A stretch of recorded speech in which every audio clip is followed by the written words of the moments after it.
Welcome back to Capitol Journal. As we reported earlier, U.S. Senator Tommy Tuberville has jumped into the governor's race. He's running to be governor of Alabama in 2026. And joining me next is Senator Tuberville via Zoom.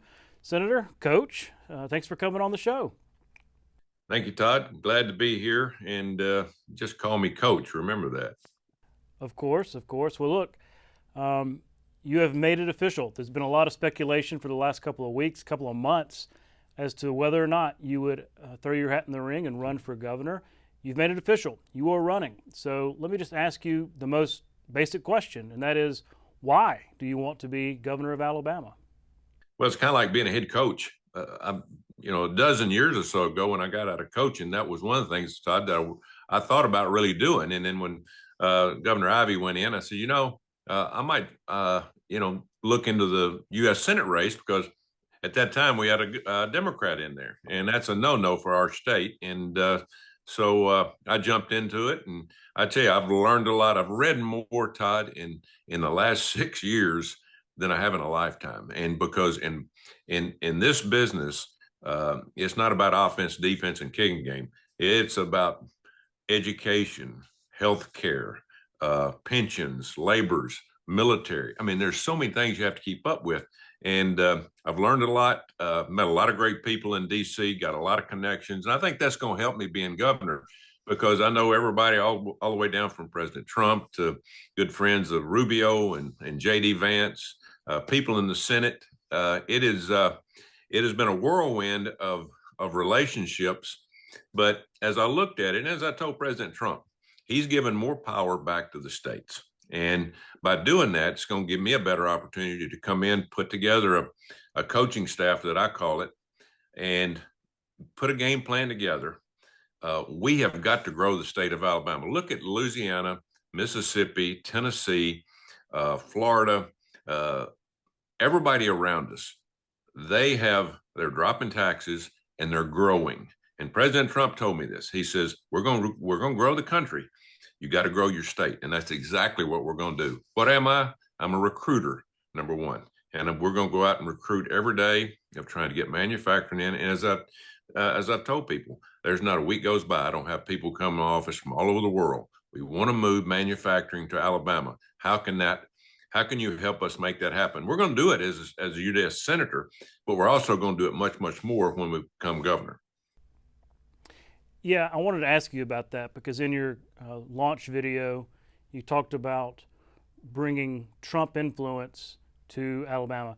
Basically, the influence Trump has had in Washington, first term and second term, and bringing some of that to Alabama, to the capital city. What struck me about that is, Alabama is a very pro-Trump state, maybe the most pro-Trump state.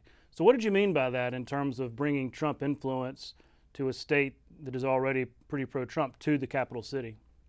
You hit the nail on the head. People in the state are pro-Trump. The bureaucracy in Alabama is not. Okay, Montgomery is not quite pro-Trump. I mean, people say that they're with President Trump, but saying things and doing things are different. We have got to understand that our government's getting too big. It's not near obviously as big as the federal government, but we can cut back and we can consolidate. I've talked to governor after governor that is now in the Senate. I spent a lot of time with them that have been in a governor position in their state. And that's the one thing they tell me, says, you've got to make sure you understand when you go in there that you can't stay status quo. That's probably a bad word, one of the worst words in the world, status quo, staying the same. Todd, we're not going to stay the same. We're going to change Alabama. We're going to change it for the better. We're going to save taxpayers money. We're going to grow the state. And by growing the state means that you can help the people of Alabama by lowering taxes. And we have got to be incentivized all over the state of bringing new people in, new workers, but also bringing manufacturing. We got to work on infrastructure. There's a lot of things. President Trump is overwhelmed. I'll tell you that. But there's one guy that can handle it. I've learned a lot from President Trump, and I'm looking forward to coming in with a lot of the same policies. Now, I'm not a follower. I'm a leader. And I understand everything doesn't work in the same positions as other places. But I know, been in this state for 25 years now. I've traveled it throughout, whether I'm recruiting in football or whether I've been campaigning or selling being a United States senator. I understand the weaknesses and the strengths. And if you don't know that, then you're not going to be able to correct the things that you need to correct. Right. I was curious about that because, being governor is very different than being a United States senator. State versus federal issues is just a completely different world. So I'm curious, you've got a long runway here. Who knows what the primary is going to look like in terms of competition, the general election, but it's a long way until January 2027 if you would become governor then. So you've got a long time to kind of prepare. What is your plan to do that? What is your plan to study up, if you will, on those state issues and things that the governor does in order to prepare for, as you say, to be the CEO, to lead the state as governor? Yeah, good question. When I was an assistant coach coming up in the ranks in college, I always would talk to people that had been in position that I want to get to. As I said earlier, other governors from states all over the country that have been very successful. The thing that we'll do for the next 18 months, now, most of the things that we're going to do is going to be working with President Trump, because we have got to get physical sobriety back into our country. We are way overspending. We got to lower taxes. We got to do a lot of the things that we're going to do when we come back to Alabama, as you said, CEO of the state. But we'll have a game plan. Number one, you start looking at people that you think can really come in and help, whether it's economically, militarily, educationally, that can be around you, that can give you different ideas, that can make the state better. We'll do that. We'll start putting together a 4-year plan of when we come into office. There's a lot of work before you get there, and you don't want to get there and just open your eyes, look around, go, okay, now what do we do? That's not going to happen. I understand being in a position of I don't like to say power, because that's not me, but a position of authority. And the buck stops with the governor, because you're the head coach. And if you're not winning, the head coach should get the blame. Now, I'm all for spreading around. I'm a CEO. Okay. I'm not going to go in there and micromanage everything in the state. I'm going to give out authority to people that can do certain things, but we're going to drop regulations. We're going to give people better opportunities to build, to grow. We're going to stop crime, and we're going to have some sit downs with some people in the state about making sure that we put our finger on why we're having more crime in our state than some other states are. I've been really on top of the FBI all over the state, Cash Patel and our friends, about, hey, while you're working around, let's get Alabama's FBI agency up and running and 100% behind the people of Alabama. And we've done that.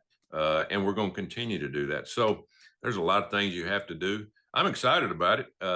It's like putting together a football team and trying to win a national championship. What better than a coach that's worked very hard over his life of putting things together. It's going to be fun to do, but it's going to take all of us, 5 million people and growing, from the state of Alabama, not Republican, not Democrat, but people from Alabama that want a better life.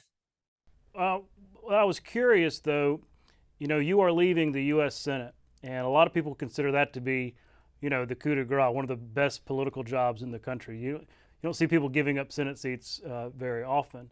So I was wondering, was there anything about the U.S. Senate, about your service there, that just didn't jive with you, that you found through the last 4 years that, well, this really isn't my cup of tea, I want to move on? Was there anything in particular that made you decide you didn't want to be in the Senate anymore? I'll tell you, the first 4 years were tough. We saw the corrupt Biden administration absolutely try to tear our country apart. Open borders, more crime, just spend money that we didn't have. Just an example, the Energy Department has a budget around $50 billion a year. Well, the last 76 days after President Trump won the election to inauguration, they flushed out $94 billion just giveaways to loans to companies that some of them don't even exist. What'd they do? They stole us blind. And the American people should be outraged. It was a debacle the first 4 years. We played defense. We tried as best we could as Republicans. Now the ball's in our court. Now President Trump has got he inherited an 0-14 team when it come to winning in the last 4 years. We hadn't won anything. And so he's trying to get us back on the winning track. And by doing that, it's going to help all states. We'll be helping Alabama, but I've enjoyed it. But you're a team player as a United States senator. You don't oversee anything. You're a team player. You work with other people, and I am a team player. When I'm governor, I'm the head coach, so to speak. Now, I'm not. Ego is not my terminology. I want everybody to win, and to do that, you got to give out, as I said earlier, you got to give out authority to other people and let them do their jobs. And if they can't do it, they won't be there. I mean, the same thing you do in coaching. Right. Let's talk about residency and that issue that keeps coming up. We've done some reporting on this. Mary Sell and Alex Engel did some really good reporting on your homestead tax exemption, right? That's the tax exemption you take on your primary residence. You can only have one. And yours was there in Auburn going back to 2018. That seems to satisfy that 7-year requirement under the Constitution to be governor. But the issue won't go away. Your critics are going to bring it up. In fact, Democrats have said they will challenge this in court to challenge your access to the ballot. And my question is, would you welcome that? Would you say, let's go ahead and adjudicate this? Let's take it to court, have it dealt with so it's over and done with once and for all. Well, it's their prerogative. It makes me no difference. I've lived most of the last 25 years in the state of Alabama, on and off, and everybody knows. Heck, I went out and took a job at Texas Tech for 3 years, Cincinnati for 4 years. My wife bought a house in Florida, 2000. We've had that thing 26 years. We go down there some, not very much. I spend most of my time in D.C. or in Alabama working, the job I've got here. But, it's amazing to me, what I do in 2019. I started campaigning for this job, and this time next year, that'll be over 7 years right there. So I'm not concerned about it. You have some of these entities in the state, our state, they're Democrat. What would you call them? Strongholds that just want to do everything possible to keep me from running. Well, they did that, and there was a lot of people that went after me saying, different things, and most of that was saying, we got to keep him from running, because if he runs, he's going to win, and he's going to be the most conservative governor we've had in a long time. We can't allow that to happen. Well, it's happened. They didn't keep me from getting in the race. We're going to win this race. We're going to work hard. I raised more money, Todd, in the first 24 hours than I raised in 2 years in United States Senate. Don't you think about that? And it didn't come from lobbyists. It didn't come from the big entities in the state. It came from individuals. And people won't change, and they want something different, and they're going to get it. And so Democrats are not going to be able to stop me from campaigning, not going to stop me from being eligible for this job. I'm not, again, people are going to call me coach, and we're going to hit this thing running. But again, we got a lot of work to do before then. Let them do whatever, because they're wasting their time and their money. I wanted to ask you about the issue of gambling. And I'm sure you've already been asked after just a few days on the campaign trail, because when you run for governor, or really anything in Alabama, it's a big issue. And we have this interesting situation in the state, because you've got several old dog track casinos around that are kind of in legal jeopardy. They're seeking legal protection.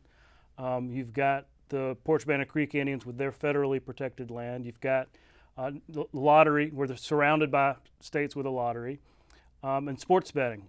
So every couple of years, the legislature proposes some kind of grand plan to consolidate all these things and tax it and whatnot.